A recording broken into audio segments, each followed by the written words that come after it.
and welcome back to the second episode of this, I almost said The Simpsons, of the Flintstones that we're reviewing, Season 1, Episode 2, Hot Lips Hannigan, which, it's an interesting one, and much like I was saying for the first episode, kind of an interesting choice that was made to put it so close to the start of the series, but I also feel like in a way, they were definitely sending a memo that they were doing things different here, and clearly it worked for them, so can't really knock them for that.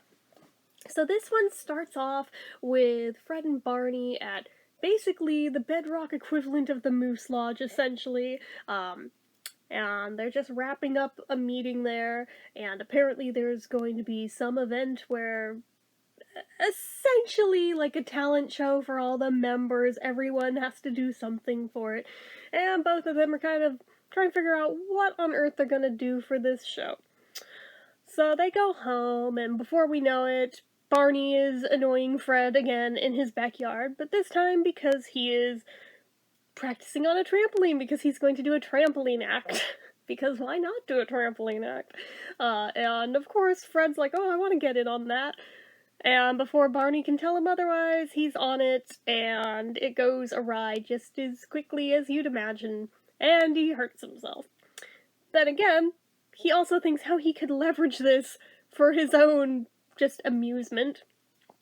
Wilma's gonna go out and buy a new dress. He's like, can I just borrow this trampoline? I'm just gonna go surprise her in the window while she's shopping, which seems decidedly voyeuristic, but okay.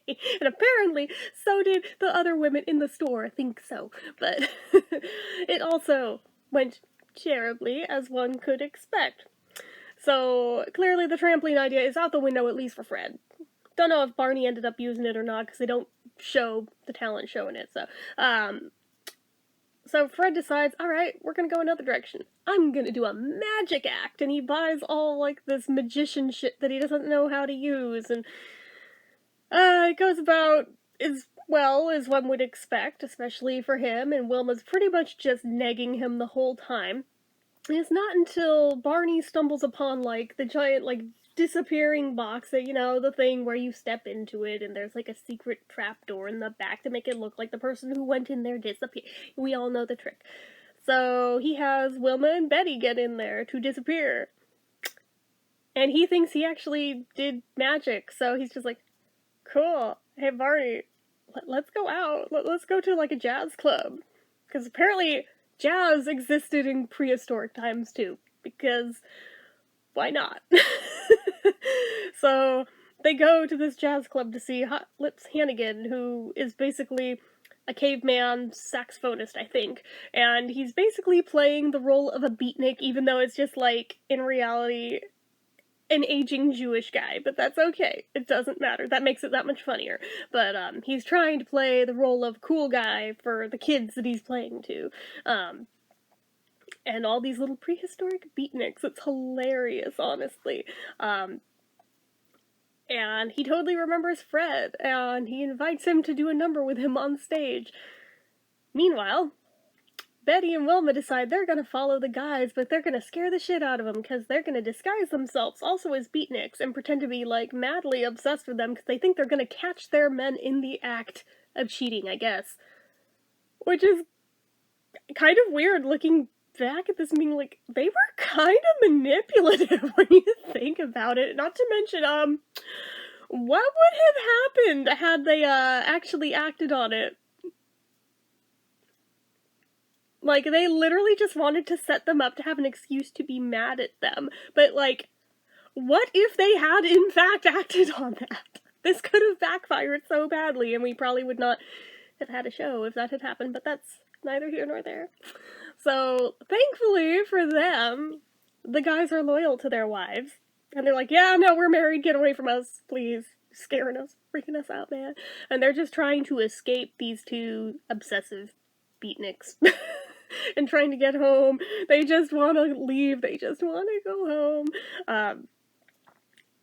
And the women are like, nah, we gotta beat them home first. And I think they do. And it's not until later that they decide they're gonna fuck with them. They're gonna act like they got in the house. as the fans, just to scare them. Yeah, it's like that. It's like, you two are so devious, what the hell? Like, as somebody who grew up watching this, like, in the 80s and 90s, I'm like, I don't think they showed us these episodes back then, because I feel like I would have remembered this. This is really manipulative. But obviously, all is well that ends well. And it's not until later in the evening that Wilma decides to scare the shit out of Fred again, even though she's just herself now, and then starts going into the beatnik routine when he asks for dinner. Sends him right back to bed. Never mind, not hungry anymore. Just gonna go back to bed. That's about where that ends up. So it's just kind of a trip, seeing that canonically, apparently, Fred had a backstory of having been a jazz musician before Wilma. It's interesting seeing A, how little these women trust their men, and B, how manipulative they were. But then again, the guys kind of are too. Like, let's be real. Maybe we can just blame it on them being all cavemen. I don't know.